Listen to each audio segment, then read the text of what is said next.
이번 주에 제가 담임 목사님과 또 백지원 목사님과 함께 선교 세미나에 다녀왔습니다. 이 선교 세미나의 마지막 날 프로그램은 훈련생이 강사가 되어서 한 과를 강의해보는 실습 시간이었습니다. 마침 제가 발표하게 된 과는 선교의 역사에 관한 부분이었습니다. 사실 저는 역사를 별로 좋아하지 않는 편입니다. 많이 좋아하지 않는 것 같습니다. 타고난 제 성향상 옛날의 역사 이야기보다는 최신 전자제품 이야기를 더 좋아합니다. 그런데 이 8과의 커리큘럼 중에 딱 하나 있는 역사를 제가 하도록 배정이 된 것입니다. 처음엔 난감한 마음이었습니다. 그래도 발표를 해야 되는데 담임 목사님도 앞에 계시고 다른 교회 교육자들도 있어서 못하지는 말아야겠다는 마음으로 잘 준비를 했습니다. 그리고 발표를 또 잘 마쳤습니다. 나름 발표를 잘 할 수 있었던 것은 전 역사를 좋아하지 않지만 역사를 좋아하는 것처럼 계속 되뇌었습니다. 나는 역사 강의를 잘하는 일타 강사다, 이렇게 계속 생각하고 강의를 했습니다. 발표를 마치면 주 강사님이 피드백을 해주십니다. 다행히도 발표에 대해 많이 준비한 것 같다고 칭찬을 해주셨습니다. 제가 생각해도 잘한 것 같긴 했습니다. 그런데 문제는 개선점에 대한 피드백이었습니다. 강사님이 말씀하시길 강의 내용은 참 잘 준비했는데 이 얼굴 표정이 좀 밝았으면 좋겠다 하는 말이었습니다. 발표를 하는데 별로 행복해 보이지가 않는다는 것입니다. 그래서 그 부분만 고치면 좋겠다는 말을 들었습니다. 그래서 그 이야기를 듣고 내가 역사를 잘 가르치는 척, 아는 척은 할 수 있지만 내가 역사를 별로 좋아하지 않는 마음은 숨길 수가 없구나, 표정에 다 드러났구나 라는 생각을 하게 됐습니다. 제가 정말 역사를 좋아했다면 열정적으로 표정에서 드러나도록 강의했을 테지만 그렇지 않았던 것이 다 보였던 것이지요. 그렇습니다. 우리가 말로는 숨길 수 있지만 표정까지 숨기는 건 쉽지 않은 것 같습니다. 반대로 표정에서 드러난다면 무슨 일이 일어나는지 알게 되는 것들도 있습니다. 오늘 말씀에 한나가 그랬던 것 같습니다. 한나는 처음에 마음이 심히 괴로웠습니다. 하지만 마지막 18절을 보시면 얼굴에 다시는 근심빛이 없는 모습으로 나갔다라고 이야기합니다. 한나에게 무슨 일이 일어났던 것입니다. 그래서 오늘 말씀을 통해 한나에게 어떤 고통이 있었는지, 그리고 한나가 어떻게 해서 그 얼굴에 근심빛이 없어지게 되었는지를 살펴보며 은혜 나누기를 원합니다. 첫 번째로 한나에게는 고통스러운 근심이 있었습니다. 오늘 2절 말씀 같이 읽겠습니다. 그에게 두 아내가 있었으니 한 사람의 이름은 한나요, 한 사람의 이름은 브닛나라. 브닛나에게는 자식이 있고 한나에게는 자식이 없었더라. 말씀을 보면 엘가나에게는 두 아내가 있었습니다. 한나와 브닛나입니다. 그런데 브닛나에게는 자식이 있었지만 한나에게는 자식이 없었습니다. 당시 문화에서 결혼한 여자에게 자식이 없다라는 것은 그냥 자식이 없는 게 아니었습니다.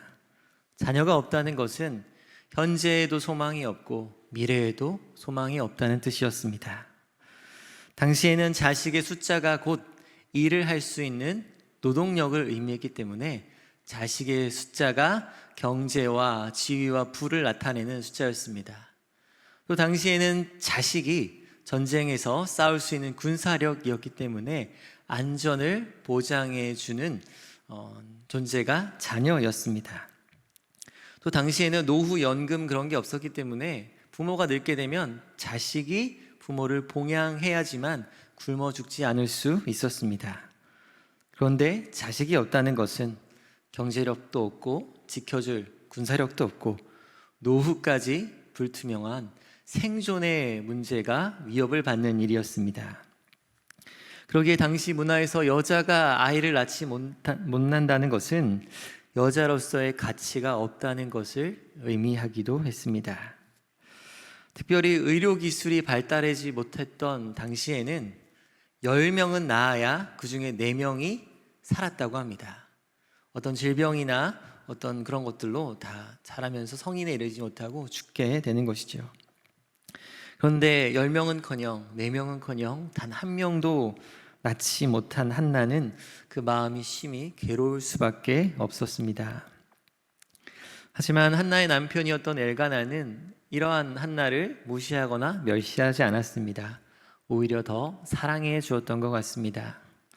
그래서 오늘 5절에 보면 엘가나가 매년 실로에 올라가서 제사를 드리는 날에는 이 제물의 분깃을 한나에게 갑절을 주었다, 이렇게 이야기합니다. 또 8절에는 울며 먹지 않는 한나를 향해 내가 10 아들보다 낫지 아니하냐 하면서 내가 누구보다 당신을 사랑하고 있습니다 라고 이야기하고 있습니다. 하지만 한나는 이 남편 엘가나의 사랑에도 불구하고 그것에서 위로를 찾지는 못했습니다. 사실 한나의 마음이 심히 괴롭고 격분된 때에는 따지고 보면 남편 엘가나의 책임도 상당히 있었기 때문입니다. 바로 엘가나가 드린 두 번째 아내 분인나라는 존재가 한나를 괴롭게 했던 것입니다. 오늘 말씀 6절 중반절에 보시면 그의 적수인 분인나가 그를 심히 격분하게 하여 괴롭게 하였다고 이야기합니다. 그리고 이 괴로움은 7절에 보시면 매년 반복되는 일이었습니다. 남편 엘가나가 한나를 위로한답시고 갑절의 분깃을 줄 때마다 그 사실 자체로 분인나의 마음에 질투가 더 일어났던 것입니다. 그렇습니다. 만약 엘가나에게 아내가 한나 한 명뿐이었다면 이렇게까지 한나가 힘들고 괴롭지 않아도 되었을 것입니다. 그래서 성경에 보면 한나와 분인나뿐만 아니라 여러 아내를 둔 가정의 이야기들은 모두 그 가정이 불행하다는 것을 보여주고 있습니다.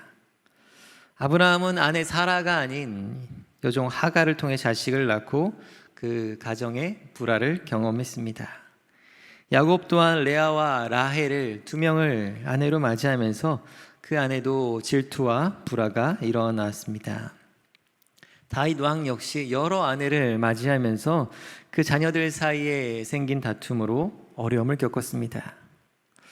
이처럼 하나님께서 창세기에서 아담과 하와를 지으셨을 때부터 디자인하셨던 1대1의 부부 관계가 깨어졌을 때 그 가정이 더 불행해지는 것을 성경은 이야기해주고 있습니다. 다시 본문으로 돌아와서 5절과 6절 말씀을 같이 읽겠습니다. 한나에게는 갑절을 주니 이는 그를 사랑함이라. 그러나 여호와께서 그에게 임신하지 못하게 하시니 여호와께서 그에게 임신하지 못하게 하심으로 그의 적수인 분인나가 그를 심히 격분하게 하여 괴롭게 하더라. 아멘. 성경 기자는 독특한 표현을 반복해서 이야기해주고 있습니다. 바로 여호와께서 그에게 임신하지 못하게 하셨다라는 표현입니다. 이 말은 당시 세계관에서 생명을 잉태하는 일은 하나님께 달린 일이다라는 믿음을 포함하고 있습니다.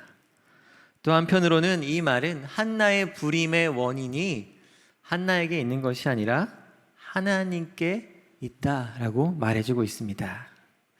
다시 말해 한나가 불임의 고통을 겪는 이유는 알 수 없지만 이 고통을 주신 분도 하나님이시고 궁극적으로 이 고통을 해결해 주실 분도 하나님이시다는 것을 말해주고 있습니다. 이것은 우리도 마찬가지입니다. 우리의 삶에도 한나처럼 이유는 알 수 없지만 마치 하나님께서 그 문을 닫으신 것처럼 겪게 되는 그런 일을 경험할 때가 있습니다. 그때에는 한나에게 엘가나의 위로가 전혀 도움이 되지 않았던 것처럼 세상의 어떤 위로나 힐링도 그렇게 도움이 되지 않습니다. 왜냐하면 이 문제만큼은 하나님 앞에 가지고 나와야 하는 문제이기 때문에 그렇습니다. 하나님이 막으셨다면 하나님만이 여실 수 있는 것입니다. 그래서 오늘 본문의 한나는 매년 반복되는 이 고통을 경험하면서 이제는 더 이상 가만히 있으면 안 되겠다는 사실을 깨달았습니다. 그리고 한나는 행동했습니다. 우리 9절과 10절 말씀을 같이 읽겠습니다. 그들이 실로에서 먹고 마신 후에 한나가 일어나니 그때 제사장 엘리는 여호와의 종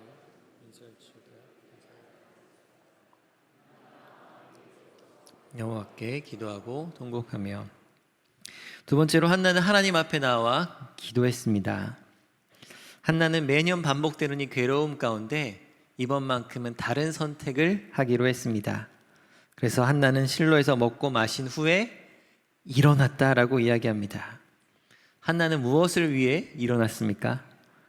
여호와 하나님께 기도하기 위해 일어났습니다. 그리고 하나님 앞에 나와 통곡하며 괴로운 마음을 쏟아 놓았습니다. 오늘 말씀은 한나가 마음을 쏟았을 때 어떤 자세로 기도했는지를 보여주고 있습니다. 11절 말씀을 읽어드리겠습니다. 서원하여 이르되 만군의 여호와여 만일 주의 여종의 고통을 돌보시고 나를 기억하사 주의 여종을 잊지 아니하시고 주의 여종에게 아들을 주시면 내가 그의 평생에 그를 여호와께 드리고 삭도를 그의 머리에 대지 아니하겠나이다. 아멘. 한나는 하나님을 부를 때 만군의 여호와라고 이렇게 부르고 있습니다. 하나님께서 얼마나 크시고 높으시며 능력이 있으신 분인지를 믿음으로 고백하고 있습니다. 그리고 한나는 자신을 향해 아주 자신을 낮추며 주의 여종이라고 말하고 있습니다. 크신 하나님 앞에 내가 얼마나 미약한 존재인지를 겸손하게 고백하며 나아가고 있습니다. 그런데 한나의 고백은 여기서 끝나지 않았습니다. 만군의 여호와 하나님을 향해 여종의 고통을 돌보시고 나를 기억하사 주의 여종을 잊지 않으셔서 아들을 주시기를 구하고 있습니다.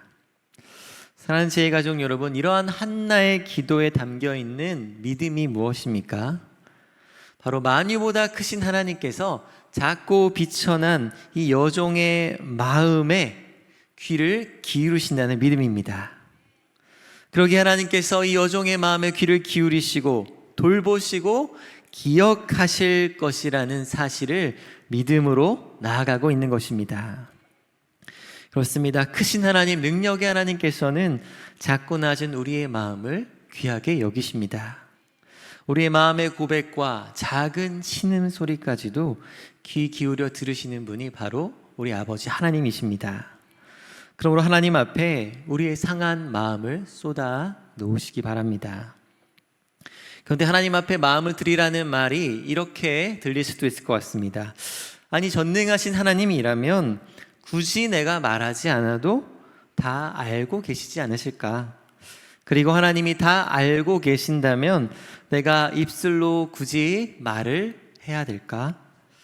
우리나라 속담에 우는 아이 젖준다는 말처럼 하나님 앞에서도 가만히 있지 말고 적극적으로 뭘 요구를 하라는 것인가?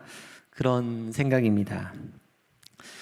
그렇습니다. 하나님께서 우리에게 마음을 쏟아놓기를 원하시는 것은, 우리의 마음을 아시면서도 우리의 입술의 고백을 듣기 원하시는 것은 이 기도의 본질이 관계에 있기 때문입니다. 세계를 다니며 순회 설교가로 사역하시는 노진준이라는 목사님이라는 분이 계십니다. 그분이 기도에 대해 설명하실 때 이러한 예화를 사용하신 적이 있습니다. 멕시코의 선교사로 12년 동안 사역했던 그린웨이라는 박사가 있었다고 합니다.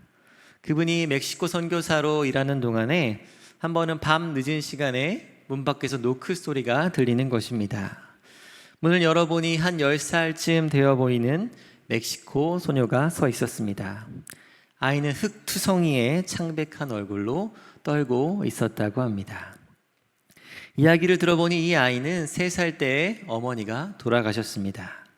그리고 알코올 중독자인 친아버지가 술에 취해서 딸을 죽이겠다고 흉기를 휘둘렀던 것입니다. 그래서 이 아이가 갑자기 집을 뛰쳐나와서 무려 4개월 동안이나 거리를 떠돌았습니다. 그러다가 우연히 이 집이 선교사님의 집인 것을 알게 되어서 도움을 얻을 수 있을까 문을 두드렸던 것입니다. 선교사님 부부는 일단 아이를 씻기고 먹이고 재워주었습니다. 그리고 이 아이를 어떻게 해야 될지 고민에 빠지게 되었습니다. 이 아이가 어디서 왔는지도 모르겠고 집으로 돌려보낸다 한들 안전하지 않을 것 같았습니다. 그래서 선교사님에게는 이미 4명의 딸이 있었지만 가족 회의를 열어서 이 아이를 어떻게 할지 논의하게 되었습니다. 그리고 이 아이를 자신의 딸로 입양하기로 했던 것입니다. 선교사님은 아이에게 말해 주었습니다. 이제 너는 내 딸이란다. 우리 집에 있는 4명의 딸들과 마찬가지로 이 집에 있는 모든 것은 너의 것이나 다름없단다. 필요한 게 있거나 먹고 싶은 것이 있으면 언제든지 나에게 말하렴이라고 했다고 합니다. 소녀는 고맙습니다 라고 말하고 그 집에서 살기 시작했습니다. 하지만 이상하게도 이 소녀는 아빠에게 오기보다는 늘 방문을 닫고 방에서 조용히 지냈다고 합니다. 학교에 다녀오면 인사만 하고 방으로 들어갔습니다. 한 번도 선교사님에게 뭘 달라고 하거나 요구하지 않았습니다. 선교사님은 이러한 아이의 모습이 너무 안타까워 보였습니다. 정말로 뭐가 필요하긴 할 텐데 이 아이가 눈치를 보느라고 내가 받은 사랑을 혹시 빼앗기지는 않을까 하면서 내가 이런 것을 구해도 되는 권리가 있나 하면서 아빠에게 나오지 못하는 모습이 마음을 안타깝게 했습니다. 그런데 어느 날 서재에 앉아있던 선교사님에게 아이가 빼꼼 찾아왔습니다. 아이는 조심스럽게 방으로 들어와 책상 옆에 앉았습니다. 선교사님이 물었습니다. 그래, 무슨 일이니? 혹시 필요한 것이라도 있느니? 소녀는 고개를 숙인 채 작은 목소리로 말했다고 합니다. 아빠, 저 신발끈 하나가 필요해요. 그 순간 선교사님은 의자를 돌려 앉아서 흐르는 눈물을 닦았다고 합니다. 아이가 처음으로 선교사님을 아빠라고 부른 것입니다. 그리고 처음으로 필요한 것을 아빠에게 구했기 때문입니다. 그래서 선교사님에게 아빠 신발끈이 필요해요 라고 말한 순간 소녀는 비로소 선교사님을 나의 필요를 채워줄 아빠로 여기게 된 것입니다. 그래서 선교사님은 이 사소한 부탁 하나가 자신을 아버지로 인정해주는 최고의 고백처럼 들렸던 것입니다. 그렇습니다. 하나님이 우리에게 원하시는 것도 이와 같습니다. 우는 아이 젖주듯이 뭘 하면 줄게 그런 의미가 아니라 하나님은 우리의 아버지이십니다. 우리가 하나님 아버지께 구할 때 받는 경험을 통해 자녀와 아버지의 관계의 경험을 하기를 원하십니다. 그러므로 사랑하는 제 가족 여러분, 내 얼굴에 근심하게 하는 답답함이 있으시다면 그 자리에서 일어나 하나님 아버지께 나아오시기 바랍니다. 그분께 마음을 쏟아놓으시기 바랍니다. 수술대 앞에서 의사에게 환자 상처를 보이는 그 환자처럼 기도를 통해 내 마음의 아픈 부분을 하나님께 드러내 보이시기 바랍니다. 한나의 기도에 귀 기울이셨던 하나님은 우리의 기도에도 귀 기울이시는 하나님이십니다. 세 번째로 한나는 평안함으로 돌아갔습니다. 오늘 본문 17절과 18절을 같이 읽겠습니다. 엘리가 대답하여 이르되 평안히 가라. 이스라엘의 하나님이 내가 기도하여 구한 것을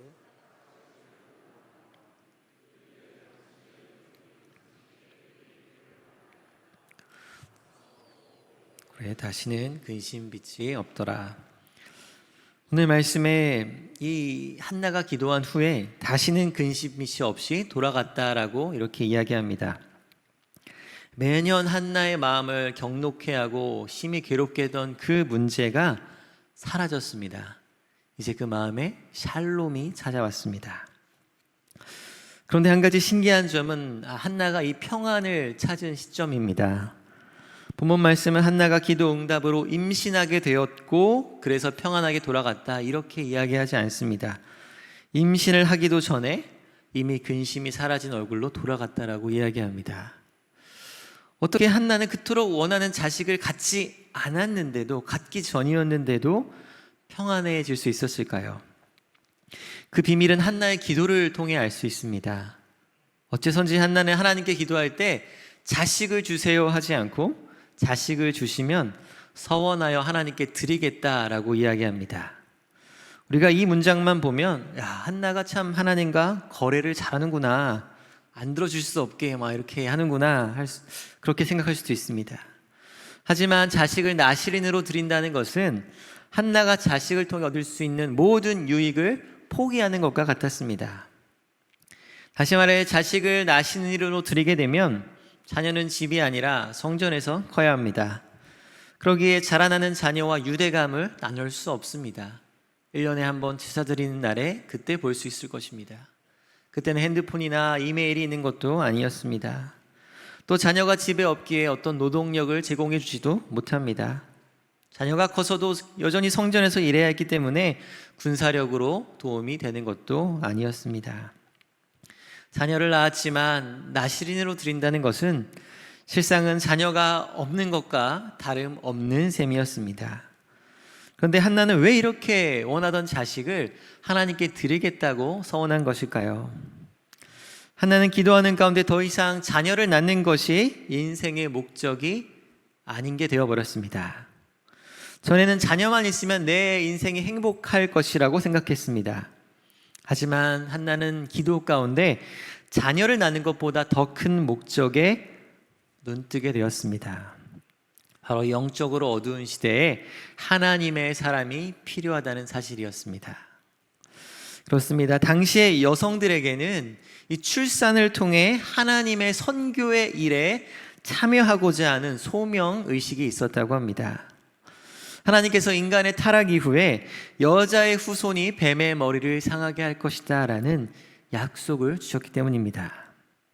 또 하나님은 아브라함을 부르시고 내 씨로 말미암아 천하 만민이 복을 얻을 것이다 약속해 주셨습니다. 그러기에 이 약속을 받은 아브라함의 후손들은 출산과 양육을 통해 열방의 복을 전하는 선교적 사명에 참여하고자 했던 것입니다. 그러기에 한나도 기도 가운데 이런 하나님의 선교적 소명에 눈뜨고 더 이상 자식을 낳는 것이 목적이 아니라 자식이 하나님의 선교에 사용될 수 있다면 하나님께 드리겠다는 데까지 나아간 것입니다. 더 이상 자녀 때문에 격분하고 괴로운 마음이 아니라 자녀를 주시든지 아시든지 상관이 없었습니다.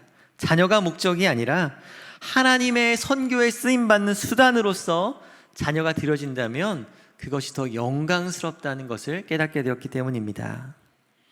그래서 이제 한나는 자식이 생기면 하나님께 드려도 괜찮았습니다. 오히려 하나님께 드릴 수 있음이 감사하여 영광이었던 것입니다. 그래서 한나는 임신하지 않았음에도 불구하고 얼굴에서 근심이 떠나갈 수 있었습니다. 이미 응답받았기 때문입니다. 이 일을 돕기 위해 예를 들어 좀 더 설명하겠습니다. 성경에 보면 한나처럼 간절한 마음으로 기도한 사람이 있습니다. 바로 육체의 가시를 제거해 주기를 3번이나 기도했던 바울입니다. 그는 육체의 질병으로 인해 복음이 가려지지 않도록 기도했습니다. 그리고 그는 기도 끝에 하나님께 응답받았고 치유를 경험했습니다. 그런데 바울이 치유받은 방식은 가시를 빼주는 방식이 아니었습니다. 가시는 여전히 남아 있었지만 더 이상 이 육체의 가시가 걸림돌이 아니라 하나님 앞에서 겸손하여지고 은혜가 부어지는 은사로 주어진 것임을 깨닫게 된 것입니다. 그래서 더 이상 바울에게는 육체의 가시가 있었다 한들 문제가 되지 않았습니다. 한나도 마찬가지입니다. 한나는 기도 후에 여전히 몸은 임신하지 않은 상태였지만 한나의 얼굴에는 이미 근심은 떠나갔습니다. 한나에게 더 이상 자녀가 있고 없고가 중요하지 않았기 때문입니다. 다만 뜻하셔서 자녀를 주신다면 하나님의 일에 사용되기를 한나는 원했습니다. 자신의 불임이라는 고통을 통해 하나님의 선교적 일하심이 드러나는 것이 한나에게는 더 큰 영광과 목적이 된 것입니다. 그래서 한나는 이제 불임으로 인한 근심에서 자유로워졌습니다. 하나님 주신 기쁨과 평안이 그녀의 마음과 표정까지 바꾸어 놓았던 것입니다. 그렇습니다. 만약 한나의 마음에 자녀가 목적이었다면 엘가나 집안의 불화는 끊이지 않았을 것입니다. 한나에게 자녀가 태어난들 내 자녀가 잘났니 네 자녀가 잘났니 하면서 한나 부인나 사이에 2차전이 벌어졌을 것입니다. 이스마엘이 이삭을 괴롭혔던 것처럼 분인나의 자식이 한나의 자식을 괴롭히면서 가정은 또 소용돌이에 빨려 들어갔을 것입니다. 하지만 한나의 마음은 이제 자녀가 목적이 아니었습니다. 한나의 불임이라는 고통을 통해 일하시는 하나님을 바라보게 된 것입니다. 그리고 마음의 진정한 샬롬을 경험할 수 있었습니다. 오늘 말씀 어떻게 적용할 수 있을까요? 첫 번째로 한나가 자리에서 일어나 기도의 자리로 나아갔던 것처럼 하나님 앞에 나아가시기 바랍니다. 그렇습니다. 우리 하나님은 자기를 찾는 자에게 상 주시는 분이십니다. 이 사실을 믿고 하나님 앞에 나아가시기 바랍니다. 두 번째로 한나처럼 하나님 앞에 마음을 토로하시며 탄식하시기 바랍니다. 한나는 자신의 괴로움을 남편에게 위로받으려 하지 않고 하나님 앞에 쏟아 놓았습니다. 우리도 한나를 따라 하나님 앞에 탄식할 수 있는 것은 우리를 위해 탄식하는 분이 계시기 때문입니다. 우리 화면에 로마서 8장 26절을 같이 읽겠습니다. 이와 같이 성령도 우리의 연약함을 도우시나니 우리는 마땅히 기도할 바를 알지 못하나 오직 성령이 말할 수 없는 탄식으로 우리를 위하여 친히 간구하시니라. 아멘. 그렇습니다. 성령은 우리가 탄식하기도 전에, 우리가 기도하러 나오기도 전에 우리를 위하여 이미 탄식하시며 기도하고 계시는 분이십니다. 단식이라고 번역된 히브리어 단어는 여자가 아이를 출산할 때 그 고통스럽게 소리 지르는 모습을 의미한다고 합니다. 이처럼 성령께서는 깊은 탄식으로 우리를 위해 기도하고 계십니다. 그러므로 우리를 끝까지 포기하지 않으시고 탄식함으로 기도하고 계신 성령을 바라보시기 바랍니다. 혹시 내가 당장 어떤 기도를 해야 될지 모르겠다 하시는 분은 그냥 하나님 앞에 나와 머무르시기만 하셔도 됩니다. 하나님, 저를 불쌍히 여겨주세요. 이렇게 기도할 때 하나님께서 그 마음 깊은 곳에 탄식을 들으실 것입니다. 마지막으로 우리의 모든 고통이 무의미한 것이 아니라는 것을 기억하면 좋겠습니다. 오늘 한나는 불임이라는 고통 때문에 일어나 하나님 앞에 나아왔습니다. 그리고 한나의 기도를 통해 위대한 선지자 사무엘이 하나님께 드려지게 되었습니다. 사무엘은 장차 이스라엘 왕 다윗을 기름 부어 세울 선지자였습니다. 그리고 그 다윗의 자손으로 진정한 왕이신 예수 그리스도가 오실 것입니다. 한나는 이렇게 어떻게 자신의 불임이라는 고통이 하나님 나라의 역사에 크게 쓰이게 될 줄 몰랐을 것입니다. 하지만 분명한 것은 한나에게 이 고통이 없었다면 이런 일은 결코 일어나지 않았을 것이라는 사실입니다. 모든 것이 합력하여 선을 이루시는 하나님께서는 한나의 태를 닫으시는 고통을 허락하셨고 이 고통을 통해 사무엘이 드려지는 놀라운 역사가 일어날 수 있었습니다. 그렇습니다. 우리가 삶을 살아가면서 많은 고통들을 마주합니다. 하지만 우리는 우리의 지혜로는 그 고통의 이유와 목적을 다 헤아릴 수 없습니다. 아마 우리는 삶에 일어난 고통의 단 10%조차도 그 이유를 다 해석할 수 없을 것입니다. 하지만 고통의 이유를 모른다고 해서 답이 존재하지 않는 것은 아닙니다. 이는 우리가 겪었지만 그 답을 알 수 없는 그 90%의 고통들을 하나님 앞에 서게 될 때 마침내 그 답을 찾게 될 것입니다. 그리고 하나님을 찬양하게 될 것입니다. 그러므로 우리가 제한된 지혜 가운데 지금 여기서 할 수 있는 일은 하나님의 선하심을 신뢰하는 것입니다.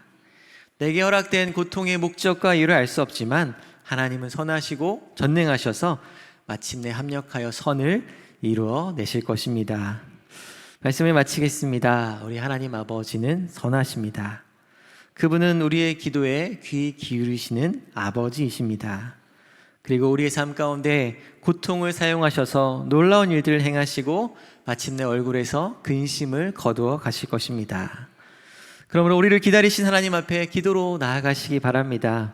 우리 부흥사경회와 성령 대망 기도회 가운데 7,000명의 기도 용사가 되셔서 하나님 앞에 마음을 쏟아놓는 저 여러분 되시기를 축원드립니다.